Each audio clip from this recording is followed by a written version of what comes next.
Central Dogma of Molecular Biology, proposed by F.H.C. Crick. What is this central dogma? The flow of genetic information. He named it as central dogma. The flow of genetic information, Crick named as central dogma. According to this, the genetic flow is unidirectional or linear. According to him, from DNA is formed by autocatalysis.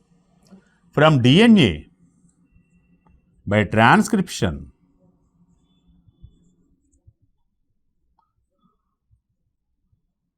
mRNA is formed by translation from mRNA.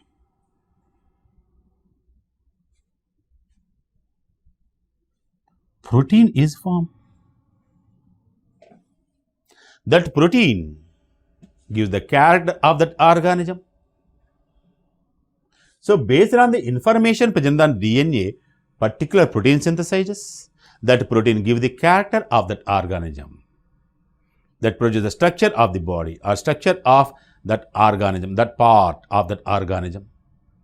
So, character of an organism depend on information present on the DNA. So, the flow of genetic information from DNA to protein, according to Crick, it is the unidirectional or linear. But in retroviruses, those viruses with RNA as genetic material called retroviruses, in them, this direction is reverse direction. It is the forward direction and reverse direction of genetic flow observed in retroviruses.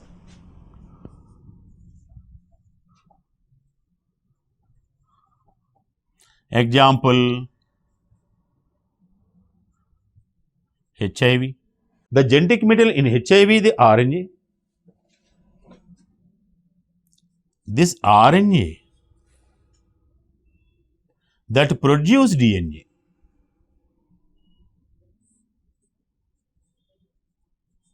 Again, the DNA produce RNA. So, formation of the DNA from the RNA, reverse transcription. Formation of the RNA from the DNA, transcription. And the formation of the DNA from RNA, reverse transcription, and the enzyme, reverse transcriptase. So, it is reverse direction. The flow of genetic information is reverse direction in retrovirus. But in most of the organism, the flow of genetic information is forward direction.